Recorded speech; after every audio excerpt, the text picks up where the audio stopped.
Hello friends, আজ আমি চলে এসেছি গুপ্তা হোটেলে, গুদ্রি বাজার, কালিয়াগঞ্জ।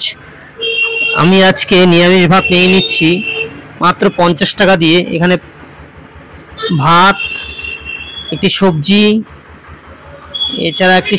এছাড়া শাক, তারপর যত সম্ভব এটা পাট শাক, তারপর ধনিয়া পাতা চাটনি, আর একটু আলু ভাজা, পেঁয়াজ কলি দিয়ে ভাজা, আর সঙ্গে বাসমতি রাইস, একটি পেঁয়াজ, কাঁচা লঙ্কা।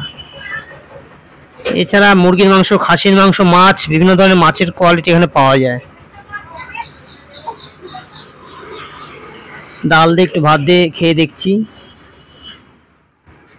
খুব ভালো খেতে। আপনারা সবাই এই হোটেলে আসবেন। হোটেলটি হচ্ছে গুদ্রি বাজার, কালিয়াগঞ্জ, গুপ্তা হোটেল। এখানে সকাল থেকে একদম রাত্রি অবধি খোলা থাকে। আপনারা অবশ্যই এই হোটেলে আসবেন। এখানে খাওয়া দাওয়া একদম পরিষ্কার পরিচ্ছন্ন।